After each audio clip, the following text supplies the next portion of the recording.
श्री राम दोस्तों, सीता हरण के बाद श्री राम जी ने विलाप क्यों किया? मारीच का वध करके राम आश्रम की ओर लौट रहे थे तो पीछे से एक मादा सियार ने बड़े कठोर स्वर से चित्कार किया। वन के मृग एवं पक्षी उनकी बाईं ओर चलने लगे और उनके ओर उड़ने लगे। इन अपशकुनों को देखकर राम का हृदय आसक्तित हो उठा। उन्हें सीता के अशुभ की चिंता होने लगी। इतने में ही उन्होंने मार्ग में लक्ष्मण को आते देखा। लक्ष्मण को देखकर उन्हें ऐसा प्रतीत हुआ कि किसी राक्षसी षड्यंत्र के फलस्वरूप सीता किसी कठिनाई में फंस गई है। चिंता में होकर उन्होंने लक्ष्मण से पूछा, लक्ष्मण, सीता कहाँ है? मैंने तुम्हें आदेश दिया था कि तुम सीता की रक्षा करना, तो तुम उसे अकेली छोड़कर कैसे आए हो? वह किसी विपत्ति में तो नहीं फंस गई?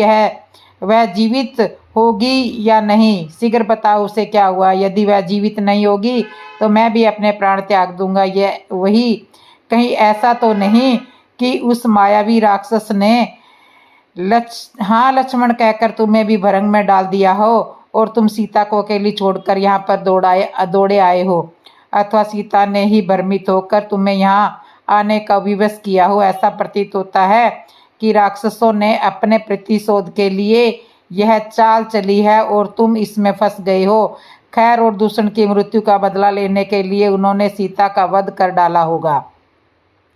राम के इन वचनों से व्यथित लक्ष्मण बोले, भैया मैं उन्हें समय अपनी इच्छा से छोड़कर नहीं आया हूँ। मैंने उन्हें अनेक प्रकार से समझाया किंतु वे चेतना मोह से ग्रस्त होकर मुझसे कहने लगी कि तुमने मन में पाप पूर्ण भाव भरा है। तुम अपने भाई के दुश्मन हो और उनकी मृत्यु के पश्चात मुझे प्राप्त करना चाहते हो। उनके इस प्रकार से कहने पर मैं रोष से भर उठा और आश्रम से निकल आया। इस प्रकार से उन्होंने ही कठोर वचन कहकर मुझे यहाँ आने के लिए विवश कर दिया। लक्ष्मण के वचनों को सुनकर राम ने कहा, सौम्य, तुम सीता को छोड़कर चले आए, यह तुमने अच्छा नहीं किया। सीता को क्रोध में विक्षिप्त हो रही थी और क्रोध में भरी हुई नारी के मुख से कठोर वचन निकलना आश्चर्य की बात नहीं है, किंतु तुम तो समझदार हो। मेरे आदेश की अवहेलना कर तुम्हारा इस प्रकार से चले आना अनुचित है। चिंतित राम और लक्ष्मण जब अपने आश्रम में पहुंचे तो उन्हें सीता वहां पर दिखाई नहीं दी। उन्होंने समस्त पर्णशालाओं को देख डाला किंतु वे सभी की सभी सूनी मिली। जैसे हेमंत ऋतु के हिम से व्यदस्त होकर कमलिनी श्रीहीन हो जाती है, उसी प्रकार से पर्णशालाएं शोभा शून्य थी। आश्रम के वृक्ष और पत्ते भी वायु में सनसना कर दुख से रो रहे थे प्रतीत होते थे।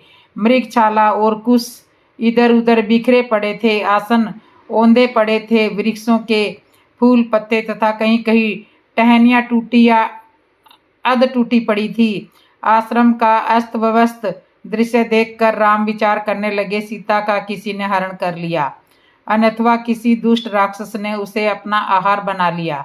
कहीं वह फूल चुनने गई या जल लाने नदी पर तो नहीं चली गई। जब सब और खोजने पर भी उन्हें सीता कहीं दिखाई नहीं दी तो शोक के कारण उनकी आंखें लाल हो गई। नदी नालों पर्वत कंदराओं में जाकर वे उन्मत्त की भांति आवाज दे देकर सीता की खोज करने लगे। अंत में उनकी उन्मत्तता इतनी बढ़ गई थी कि वे कभी कदम के वृक्ष के पास जाकर कहते, हे कदम, मेरी सीता को तेरे पुष्पों से बहुत स्नेह था, तू ही बता दे वो कहाँ है। कभी विलभ के पास जाकर उसमें पूछते हैं, हे विलभ विटप, क्या तुमने पति वस्त्र धारिणी सीता को कहीं देखा है? इस प्रकार वे कभी कभी किसी वृक्ष से, कभी किसी लता से और कभी पुष्प के समूह से सीता का पता पूछते हैं। कभी अशोक के वृक्ष के पास जाकर कहते हैं, अरे अशोक विपट, तेरा तो नाम ही अशोक है, फिर तू सीता से मेरी भेंट करा दे, मेरे शोक का हरण क्यों नहीं करता? फिर ताड़ के वृक्ष से कहते हैं, तू तो सब वृक्षों से ऊंचा है, तू दूर दूर की वस्तुएं देख सकता है, देख कर बता क्या तुझे सीता कहीं दिखाई दे रही है। चुपचाप खड़ा न रह, यदि तू देखना चाहेगा तो तुझे वह आवश्यक दिखाई देगी। इस प्रकार नाना प्रकार के वृक्षों से पूछ पूछ कर रामचंद्र जी विलाप करने लगे। हे प्राण वल्लभे जानकी, तू कहाँ छुप गई?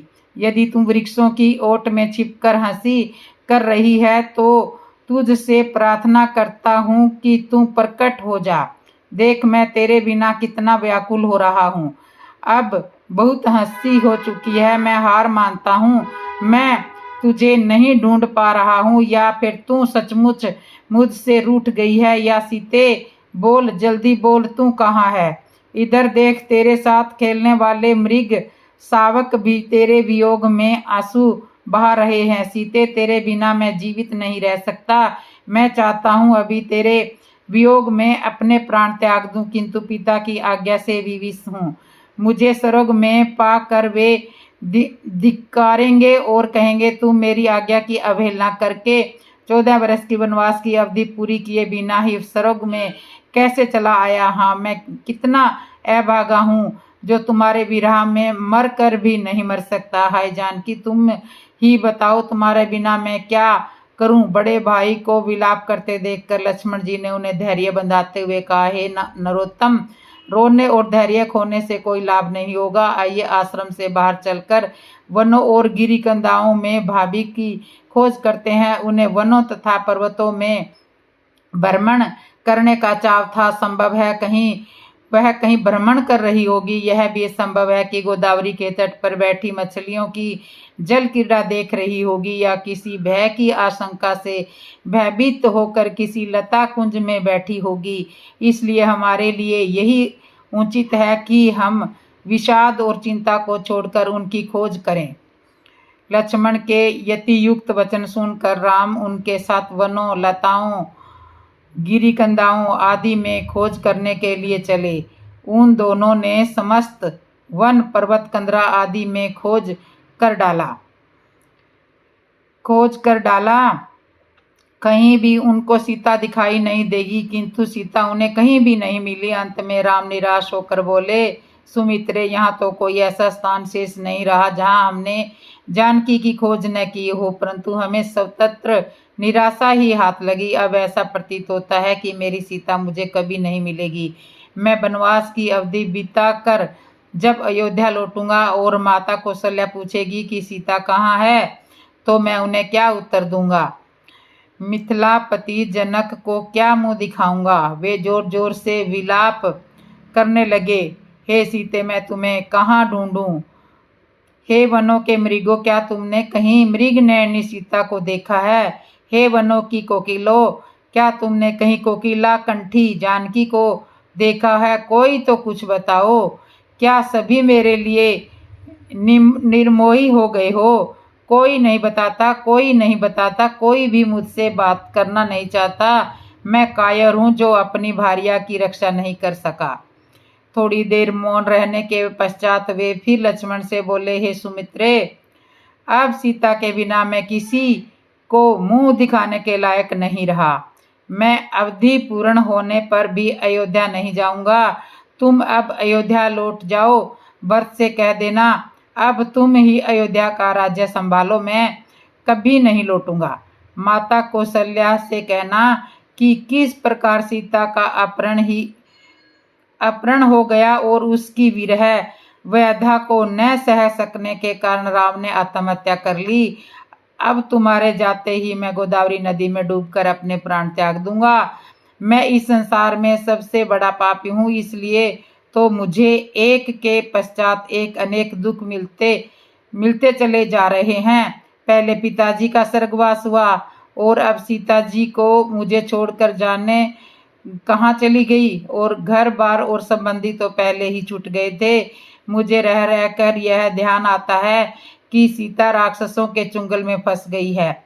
वह भी रो रो कर अपने प्राण विसर्जित कर रही होगी।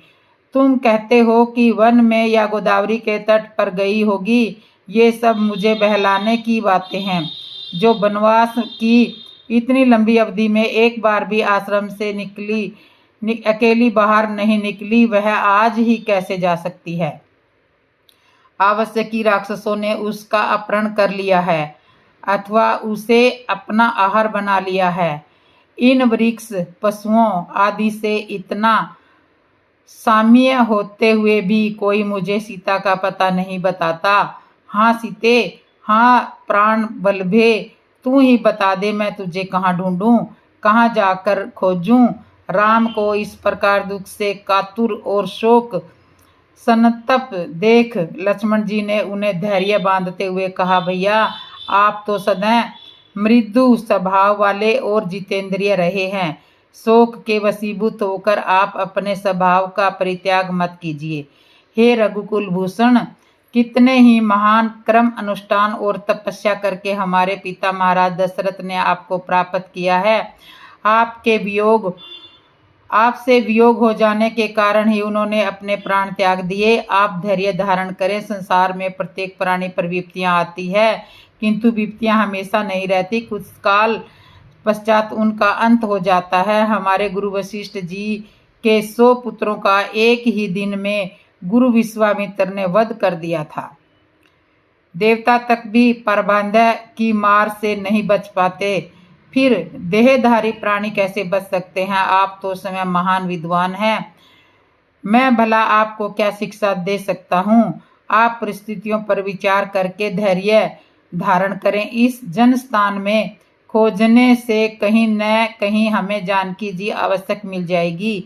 लक्ष्मण के सारगभीत उत्तम वचनों को सुनकर राम ने प्रयास पूर्वक धैर्य धारण किया और लक्ष्मण के साथ सीता की खोज करने के लिए खरदूषण के जनस्थान की ओर चले। मार्ग में उन्होंने विशाल पर्वताकार शरीर वाले जटायु को देखा। उसे देखकर उन्होंने लक्ष्मण से कहा, भैया मुझे ऐसा प्रतीत होता है कि इसी जटायु ने सीता को खा डाला।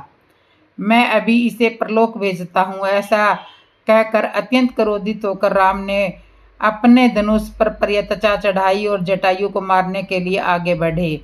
राम को अपनी ओर आते देखकर जटायु बोला, आयुष्मान, अच्छा हुआ कि तुम आ गए। सीता को लंका का राजा हर कर दक्षिण दिशा की ओर ले गया है और उसी ने मेरे पंखों को काट कर मुझे बुरी तरह से घायल कर दिया है। सीता की पुकार सुनकर मैंने उसकी सहायता करने के लिए युद्ध भी किया। वे मेरे द्वारा तोड़े हुए रावण के धनुष उसके बाण हैं, इधर उसके विमान का टूटा हुआ भाग भी पड़ा हुआ है। यह रावण का सारथी भी मरा पड़ा है, परंतु उस महाबली राक्षस ने मुझे मार मार कर मेरी यह दशा कर दी है। वह रावण विश्रवा का पुत्र और कुबेर का भाई है। इतना कहकर जटायु का गला रूंध गया, आंखें पथरा गई और उसने प्राण पखेरु उड़ गए। जटायु के प्राणहीन रक्त रंजित शरीर को देखकर राम अत्यंत दुखी हुए और लक्ष्मण से बोले, भैया मैं कितना अभागा हूँ। राज्य छिन गया, घर से निर्वासित हुआ, पिता का स्वर्गवास हुआ और सीता का अपहरण हुआ और आज पिता के मित्र जटायु का भी मेरे कारण निधन हुआ। मेरे ही कारण इन्होंने अपने शरीर की बलि चढ़ा दी है। इनकी मृत्यु का मुझे बहुत बड़ा अफसोस है।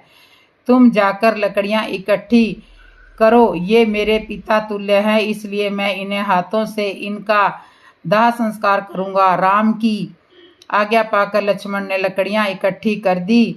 दोनों ने मिलकर चिता का निर्माण किया। राम ने पत्थरों को रगड़कर अग्नि निकाली, फिर दिव्ज जटायु के शरीर को चिता पर रखकर बोले, हे पूज्य गिद्धराज, जिस लोक में यज्ञ एवं अग्निहोत्र करने वाले सम्रण गण में लड़कर प्राण देने वाले और धर्मात्मा व्यक्ति जाते हैं, उसी लोक को आप प्रस्थान करें। आपकी कृति संसार में सदैव बनी रहेगी। यह कहकर उन्होंने चिता में अग्नि प्रज्वलित कर दी।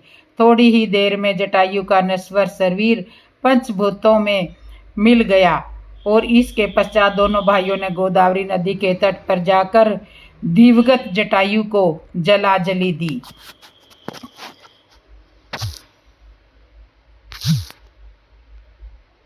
चित्रकूट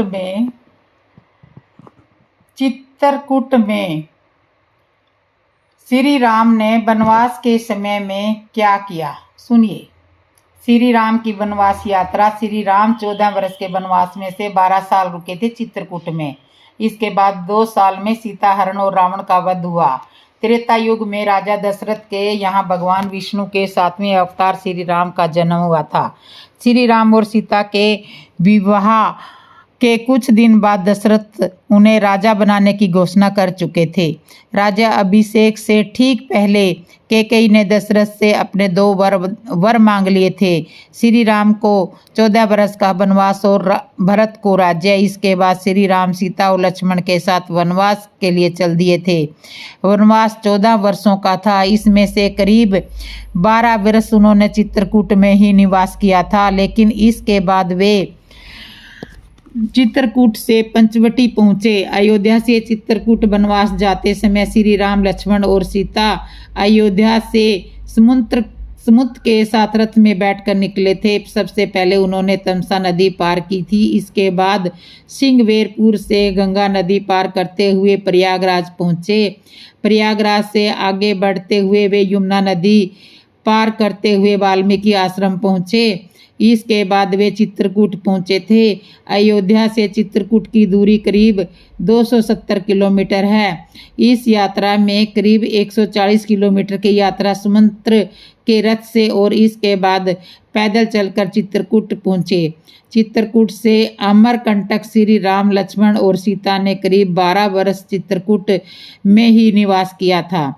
चित्रकूट के बाद वे तीनों अनसुईया के आश्रम पहुंचे थे। वहां से टिकरिया, सरभंगा आश्रम, सुतीक्ष्ण आश्रम, अमरपाटन, गोरसरी घाट, मार्कंडे आश्रम, सारंगपुर होते हुए अमरकंटक पहुंचे थे। चित्रकूट से अमरकंटक की यात्रा करीब 380 किलोमीटर की थी। अमरकंटक से पंचवटी, अमरकंटक के बाद श्री राम, लक्ष्मण और सीता पंचवटी की ओर चल दिए थे। पंचवटी में गोदावरी नदी के किनारे पर उन्होंने कुटिया बनाई थी। उस जगह पर गोदावरी धनुषाकार थी।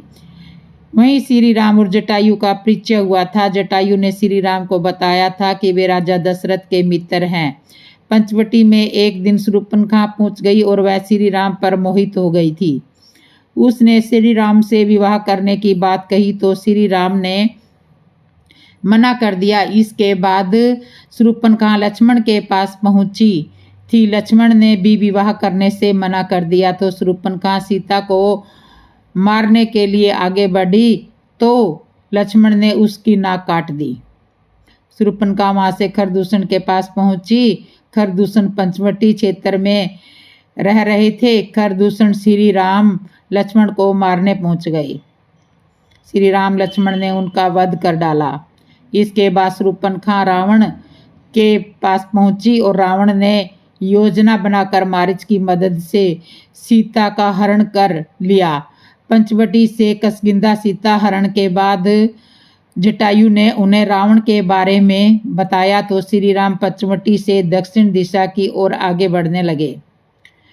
पंचवटी से करीब 1255 किलोमीटर की यात्रा करने के बाद श्री राम दक्षिण दिशा में किष्किंधा राज्य पहुंचे थे। उस समय किष्किंधा रामेश्वर से करीब 25 किलोमीटर दूर यशमुख पर्वत पर स्थित थी। हनुमान जी ने श्री राम ने पहली मुलाकात में पूछा था कि आप पंपा नदी किनारे क्यों घूम रहे हो। वर्तमान में पंपा नदी सबरी आश्रम में अपैया स्वामी मंदिर से करीब 4-5 किलोमीटर दूर है। इससे स्पष्ट है कि किष्किंधा नगरी दक्षिण दिशा में पंपा नदी के पास ही थी। किष्किंधा से लंका। किष्किंधा में श्री राम ने बाली को मारकर सुग्रीव को राजा बना दिया था। इसके बाद सुग्रीव ने चारों दिशाओं में सीता की खोज में वानर सेना भेजी थी। दक्षिण दिशा में हनुमान जी, अंगद, जाम्बत, नल, नील आदि वानरों को भेजा था। दक्षिण दिशा में हनुमान जी की भेंट संपत्ति नाम के गिद्ध से हुई थी। संपाति ने इन्हें सीता के बारे में भी बताया था।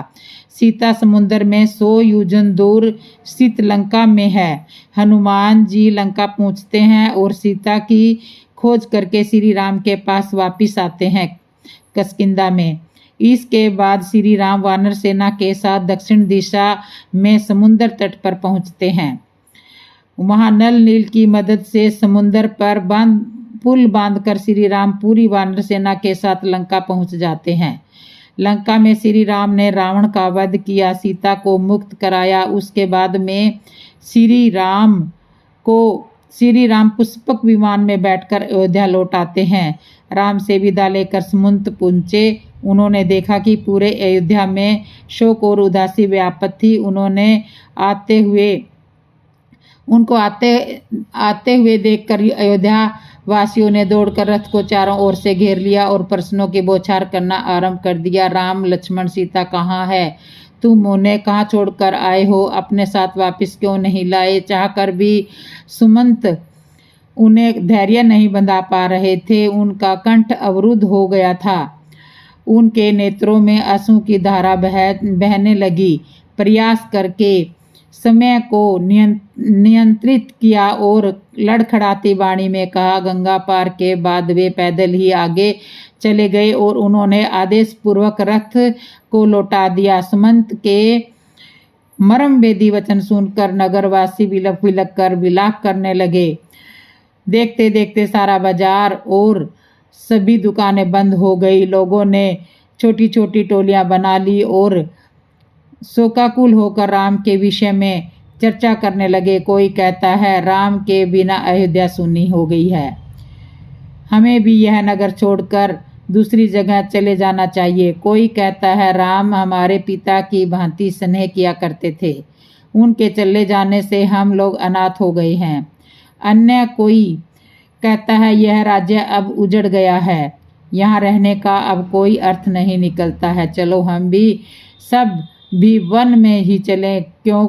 कोई महाराज दशरथ की निंदा करता है तो कोई रानी कैकेयी को दुर्वचन कहता है। सुमंत राजप्रसाद के उस श्वेत वन में जा पहुंचे जहां महाराज दशरथ पुत्र वियोग में व्याकुल अर्धमूर्छित अवस्था में पड़े अपने अंतिम श्वासें गिन रहे थे। आशा की कोई धूमिल किरण कभी कभी चमक उठती थी और उन्हें लगता था कि संभव है सुमंत अनय विनय करके राम को लौटा लाए। संभवतः राम न आए किंतु कदाचित सुमंत सीता को ही वापस ले आए। उसी समय सुमंत ने आकर महाराज के चरण स्पर्श किए और विषाद पूर्व स्वर में राम को वन में छोड़ आने की सूचना दी। सुनते ही व्यथित होकर महाराज मूर्छित हो गए। संपूर्ण महल में हाहाकार मच गया। महाराज को झकझोरते हुए कौशल्या ने कहा, हे आर्यपुत्र, आप चुप क्यों हो गए हो? बात क्यों नहीं करते हो? अब तो कैकेयी से की हुई आपकी प्रतिज्ञा पूरी हो चुकी है, फिर आप दुखी क्यों हो रहे हो? महाराज की मूर्छा भंग होने पर वे राम, सीता और लक्ष्मण का स्मरण करके विलाप करने लगे। उन्हें धैर्य बंधाते हुए सुमंत ने हाथ जोड़कर कहा, कृपा निधान, राम ने आपको प्रणाम करके कहा है कि हम सब सकुशल हैं। माता कौशल्या के लिए संदेश दिया है कि वे महाराज की हृदय से सेवा करें और कैकेयी के प्रति हृदय में किसी भी प्रकार का कलुष न रखें। भरत को भी उन्होंने पिता की आज्ञा का पालन करने का आदेश दिया है। महाराज की मूर्छा भंग होने पर वे राम राम और सीता लक्ष्मण का स्मरण करके विलाप करने लगे। उन्हें धैर्य बंधाते हुए सुमंत ने हाथ जोड़कर कहा, कृपा निदान, राम ने आपको प्रणाम करके कहा है कि हम सब सकुशल हैं। माता कौशल्या के लिए आदेश दिया है कि वे महाराज की हृदय से सेवा करें और कैकेयी के लिए हृदय से किसी प्रकार का मन में कलुष न रखे। भरत को भी उन्होंने पिता की आज्ञा का पालन करने का आदेश दिया है। महाराज दशरथ ने गहरी सांस छोड़ते हुए कहा, सुमंत, होने को कोई नहीं टाल सकता। इस आयु में मेरे प्रिय पुत्र मुझसे अलग हो गए। इस संसार में सबसे बढ़कर भला क्या दुख होगा? कौशल्या कहने लगी, राम, लक्ष्मण और विशेषतः सीता जो सदा सुखपूर्वक महलों में रही है, वो कैसे वन के कष्टों को सहन कर पाएंगे? राजन, आपने ही उन्हें वनवास दिया है। आप जैसा निर्दयी और कोई नहीं होगा। यह सब आपने केवल कैकेयी और भरत के सुख के लिए ही किया है। कौशल्या के इन कठोर वचनों को सुनकर महाराज का हृदय विदीर्ण हो गया। नेत्रों में आंसू भरकर वे बोले, कौशल्य, तुम तो मुझे इस प्रकार मत धिक्कारो। मैं तुम्हारे आगे हाथ जोड़ता हूँ। दशरथ इन दीन वचनों को सुनकर कौशल्या का हृदय पानी पानी हो गया और वे रोने लगी। फिर दोनों हाथ जोड़ करके वे बोली, हे आर्यपुत्र, दुख ने मेरी बुद्धि को हर लिया था। मुझे क्षमा करो। राम को यहाँ से गए आज 5 रात्रि व्यतीत हो चुकी है, किंतु मुझे ये 5 रात्रि 5 वर्षों जैसी प्रतीत हुई है। इसलिए मैं अपना विवेक खो बैठी थी और ऐसा अनर्गल प्रलाप करने लगी। कौशल्या के वचन सुनकर राजा दशरथ ने कहा, कौशल्य, जो कुछ भी हुआ है वह सब मेरे ही कर्मों का फल है। सुनो, मैं तुम्हें बताता हूँ।